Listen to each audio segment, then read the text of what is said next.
Investimi që po realizohet prej disa muajsh tashmë në rrugën Adria, ose më saktë në një nga segmentet hyrëse të Durrësit, nga ura e Dajlanit deri tek stacioni i trenit, ka krijuar problematika të theksuara për drejtuesit automjeteve.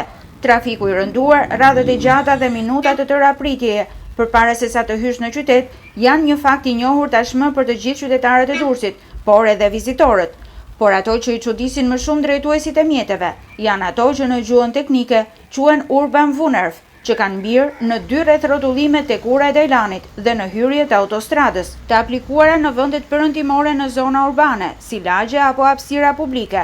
Këtu tek ne po aplikohen në 2 arterjet kryesore të qytetit, në 2 segmentet interurbane që në çdo orë të ditës kanë trafik të rënduar. As gjikundi s'kena pa në botë, me thënë drejtën.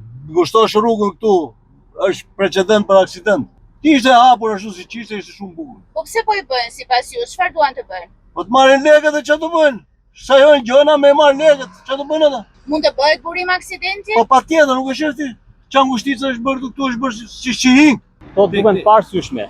Ata që kanë menaxhuar i kanë bërë shumë keq këtë projektim me këtë. Kjo ndalon qarkullimin e mjeteve, ngadalson. Edhe krijon një trafik aty të papar. Kjo është kot fare. Për mua është kot fare. Rrugë duhet drejt, ç'është. Si i kanë bërë sipas jush? Nuk e di. Vetëm këtë sa do shpjegim. Tu vetëm gas më shif fare, tu vetëm me vjedhje. Kjo një hajdut. Ata kanë 4-5 muaj që kanë vazhduar, 6 muaj që kanë vazhduar, i kanë deviju shumë të ndërlikuar i kanë bën. Këto devijimet që do ishte më mirë drejt. Po flas që ka probleme ka. Kanë probleme, kaj.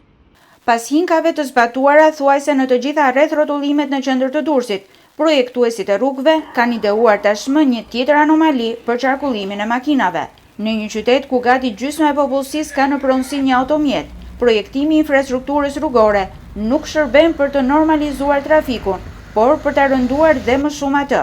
Në investimin që po realizohet tek rruga Adria, donator është Banka Europiane për Rindërtim dhe Zhvillim, ndërsa investitor Fondi Shqiptar i Zhvillimit.